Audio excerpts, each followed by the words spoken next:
So after 3 years, we finally get another Sonic remaster in the form of Sonic X Shadow Generations, with this also being the first Sonic character spin-off in 19 years since Shadow 05, and this is the best Sonic team game in 13 years since the original Sonic Generations. Damn, we hitting milestones. Back in the January PlayStation State of Play, it was announced that Sonic Generations would be receiving a remaster, with a brand new Shadow campaign added on.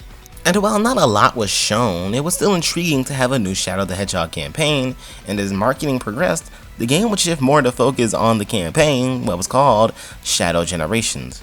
Oh, and Sonic Generations was there too, I guess.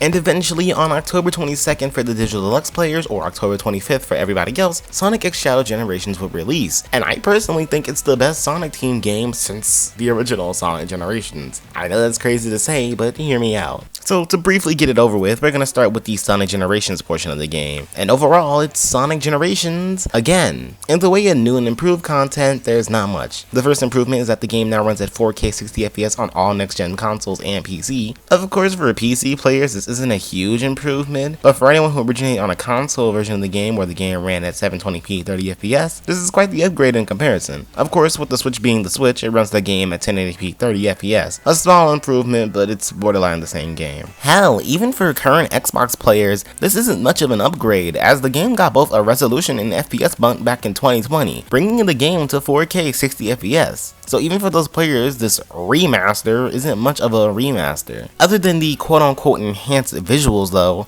another thing they added to the game was brand new Hidden Chow. These little guys are scattered in pretty hidden areas throughout stages, and will appear in the white space when they're all collected. Other than that though, once all the Chow are collected, as of me recording this, they don't unlock anything other than achievement, but they're adorable so we collect them all anyway. Another pretty big change though is the game's story. At the end of the day, it's the same premise, but there's been recent rewrites to make the characters and story fit modern times, with the biggest change being that the characters now recognize zones from past events. This is definitely the chemical plant, but we're not remotely on Westside Island. Martin Sonic's response to his friends during the rescue cutscenes. So scary, but I tried to be really brave. You did great, kiddo. Amy is no longer in love with Sonic. I'll be sure to return the favor next time around. Certain visual changes have been made to better explain things. No! Sonic, save me! And classic Sonic eat it, the Angel Island, no. Where is the rest of my island? While these changes are honestly quite minor, some of them do annoy me. I don't like how Amy is in the current game, so retroactively changing her to be in line with that boring bitch personality isn't something I'm a fan of. And while the jokes have been made a million times about Ian Flynn's forced references, they now come off more than ever as weird and unnatural. Without the time stones? Along with this, the story has been completely redubbed entirely, with certain lines not having the same punch they did back in 2011. Something just sounds off compared to how these lines were delivered in the original game. Roger sounds forced compared to the original. Colleen sounds like she's straining her voice as both Tails and Charmy. Cindy has really lost her unique voice as Amy. Karen sounds a hell of a lot worse as Rouge, and Mike just sounds less enthused in the role this time around. Overall, the rewrite and redub isn't something I'm fond of, and I wish they at least gave an option for the original cutscenes, but at the end of the day, I wasn't watching the cutscenes for Sonic Generations anyway. Another significant change to Sonic Generations is the addition of the drop dash for both modern and classic Sonic. For classic Sonic, it's great, super fun to use, with it weirdly being a skill that's automatically equipped for some reason, but the application of it is weird for modern Sonic. Unless you're out of boost, you won't be. The drop dash as modern Sonic just comes off as useless and clunky, especially with the way of you performing it after an air dash. 2 skins have also been added to the game in the form of the pre-order bonus Sonic Adventure Legacy skin for modern Sonic and the newsletter bonus Sonic Jam skin. Both are pretty cool, despite the fact that the Sonic Adventure 1 skin isn't working on physical PS5s for some reason, and the Jam skin hasn't been set to certain people. I'm sure by the time of me uploading the video, they might have corrected this, but as of me recording, this is only a slight issue. Other than that though, every other change is pretty basic quality of life stuff. multiple save files, the statue room isn't hidden, and all the statues are already unlocked because there's no Jazzwares tie-in statue anymore. There's customizable controls, with the two defaults being Legacy, the original controls from the 2011 game, and Standard, which has controls akin to Sonic Frontiers, with the boost on the right trigger button. There's also toggable lives, there's a red star ring tracker and stages now, and the Gooners have officially lost, as Rouge's cleavage has been covered, and the back of her suit comes above her wings now.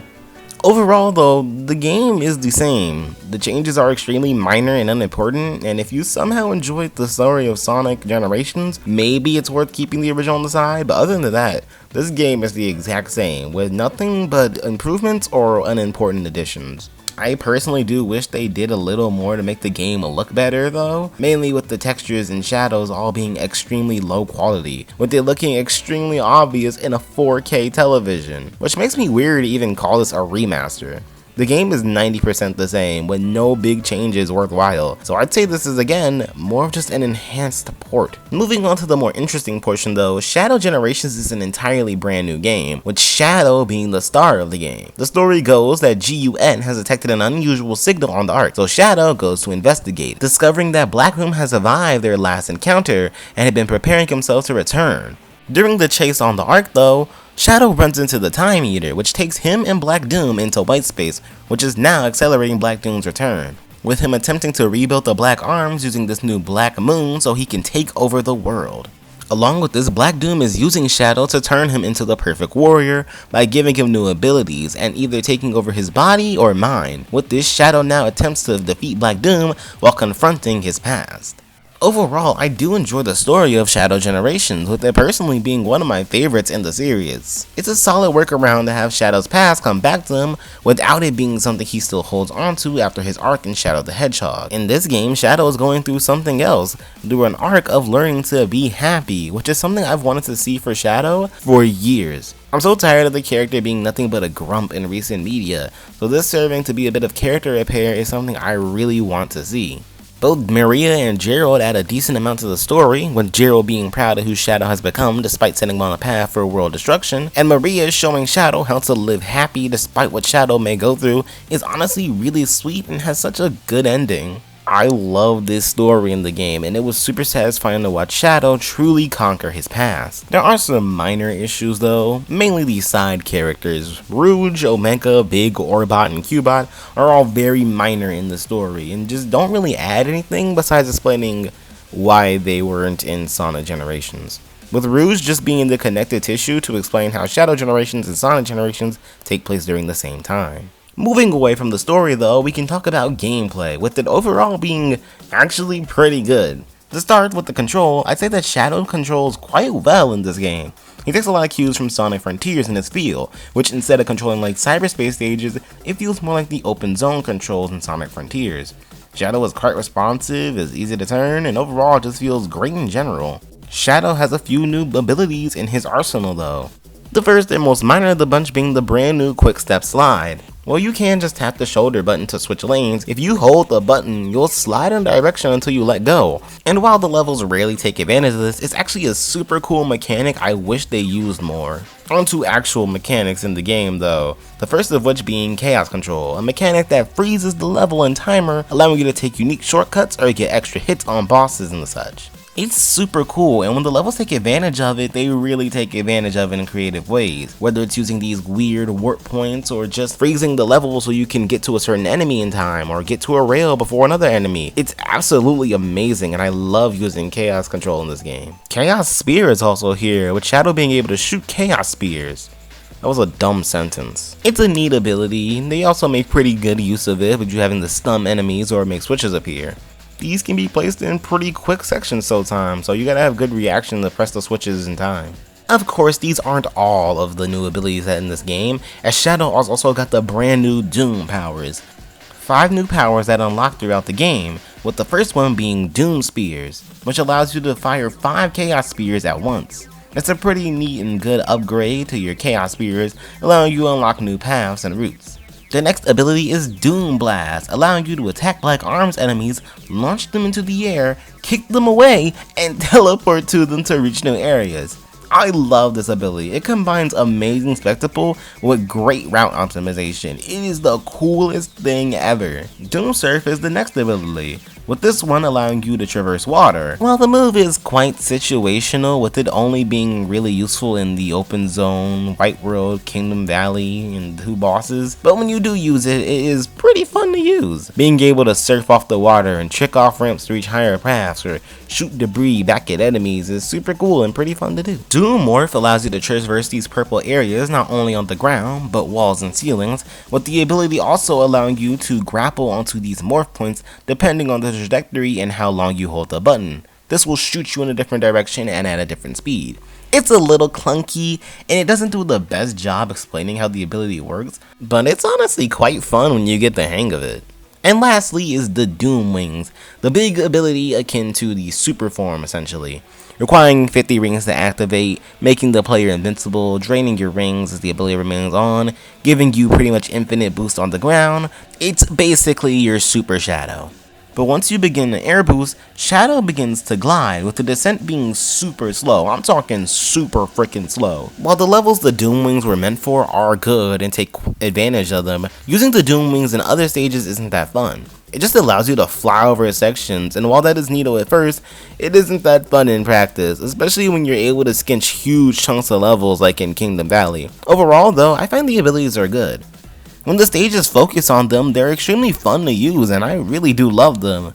So yeah, Shadow's base controls and new abilities are amazing, but how do the actual levels fare? As something Sonic Team has consistently struggled with getting right, I'm pleased to say that the level design in Sonic X Shadow Generations is amazing. All the levels are designed akin to the original generations. I wouldn't say it's as complex or multi-layered, with 3D focusing on reaction-based gameplay and 2D focusing on more dense platforming like Sonic Generations. Along with this, the stages take great advantage of all of Shadow's new abilities, Chaos Control being a highlight as there's plenty of tight platforming sections that can change entirely depending on how you use Chaos Control in the moment. The Doom powers also change certain routes, especially Doom Blast, which will be able to go beyond targets instead of just aiming for them. Level design in this game is just fucking fun. Levels aren't too long, with them averaging around 3 to 4 minutes. No bullshit combat and levels making you stop and spam one button on enemies until they die. The levels also have great spectacle in them, with them not just having their own awesome moments, but also the game having multiple points where the level shifts into Radical Highway, with this awesome warped level design and gimmicks like the upside down rail grinding in the Sunset Heights section. There's also the challenge stages, with these feeling a lot less gimmicky compared to the Sonic Generations portion, instead using Shadow's abilities naturally to do certain challenges. And these levels are occasionally just as well designed as the main ones, with them having a decent amount of pathways to cut down on times. I don't like how they pad out the playthrough though, with the player being forced to complete all of them in order to even beat the game. Other than that though, Shadow Generations has great level design and is super fun to clear, with the only drawback being that there's only 5 stages, which are great, but I just wish there were more, you know? Along with standard linear Sonic levels, you also get a brand new interpretation of the White World for Sonic Generations, with it mainly taking inspiration from Sonic Frontiers' open zone gameplay. Whilst this is the same gist of sections in the open world taking you to platforming sections to either get to other areas or gain a collectible, in Sonic Frontiers, the game made these sections feel disjointed, not really flowing well into one another, in comparison with Shadow Generations platforming sections feeling naturally a part of the open zone. Even if you're going from water to land, these still just feel quite seamless. There's just something more natural in comparison to Frontiers, and I really prefer this approach, with the actual design of the platforming being on the same level of fun as the sections in Sonic Frontiers. Nothing crazy, but enjoyable for what they are. Just wish there was, a little more. Bosses are also actually pretty good this time around. They're nothing crazy, but they do what I like Sonic bosses to do, keep you on the move. Whether that's turning a Sonic level into a boss, or just keeping the player on the move and rarely having you standing and waiting for an enemy attack, I just enjoy these. They're fun, they're cool, especially Metal Overlord. I really love his boss fight. And once again, Chaos Control is amazing here, allowing you to get the hits on bosses in even opportune times. As for extra content, Shadow Generations doesn't exactly offer much. There's a collection keys which are scattered throughout stages, with these kind of replacing Brent Star rings. I personally do prefer these a lot more too, as they're just always placed on the best pathways, so if you just play well, you'll rarely miss them. with this removing that unnecessary exploration element from other games that I personally hate. The collection keys are used to unlock collection chests, which are scattered throughout the white space, with these being one of the methods to unlock some of the items in the collection room, with the items being music, artwork, and story descriptions. The first two are pretty self-explanatory, all featuring music and artwork from the games that Shadow was prominent in. Oh, and Frontiers has music here too for some reason. There's also a lot of unique storyboard and concept art, mainly for Shadow the Hedgehog I had personally never seen. But the artwork is also seemingly incorrectly labeled as of me recording this. There's also these story descriptions, with these all giving summaries of games Shadow was prominent in. Along with that, there's also little marker challenges on the map. They're usually very basic, collect the rings and get clocks to extend the time to complete them, with you also unlocking items in the collection room by defeating these. And once you beat the game, you're able to unlock Doom Zone, which turns the white world into hell. This opens up hard mode challenges, hard mode marker challenges, and hard mode bosses. The bosses aren't that hard, they have a little more health and less rings will spawn, but they're not gonna make you go crazy or anything. The marker challenges are definitely gonna give you a run for your money though, but if you just use the Doom Wings, you should be good for the most part, especially when it comes to the clock missions. And the hardened stage missions are just fine. They're again not that hard, you'll get them done pretty easy if you just learn what to do.